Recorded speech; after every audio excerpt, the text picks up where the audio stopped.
All right, so one of the things that y'all wanted me to talk about this week is reciprocal changes. And this is something that's not really touched on in nursing school, and I didn't really understand until I was well into my first year of nursing. But it is very fundamental in the actual identification of STEMIs. So to understand what reciprocal changes are, we have to understand how an ECG tracing actually works. So in order to illustrate this, what I like to do is think of leads like cameras looking at different angles of the heart.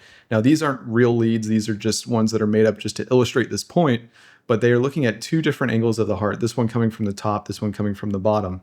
So if we have a heart that is depolarizing, we have the ventricles depolarizing, we have our impulse going down the septum, we can see that this impulse is going away from camera 1, meaning that we will have a downward inflection. Although it is coming towards camera 2, so we'll have an upwards inflection here. Now, as the impulse goes around the heart and starts going through the ventricles, it's going to start coming back up the heart. So because of that, we're going to have a reversal of the impulse, and it's going to be coming towards camera 1.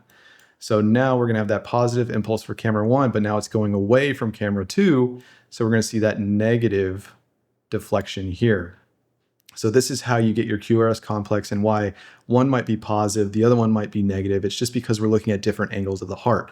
So this same thing happens when we're looking at ST elevation. So if one we have looks like this, then down at the bottom we're going to have the reciprocal ST depression, if that makes sense. So with that, let's look at an inferior MI where we have ST elevation in 2, 3, and AVF, right? So these ones down here. So when we're looking at AVL, we can actually see that depression, and we can see AVL is basically the opposite side from where 2, 3, and AVF are. So that would be your reciprocal changes, and that is how you can confirm that this is the type of STEMI that you're looking at.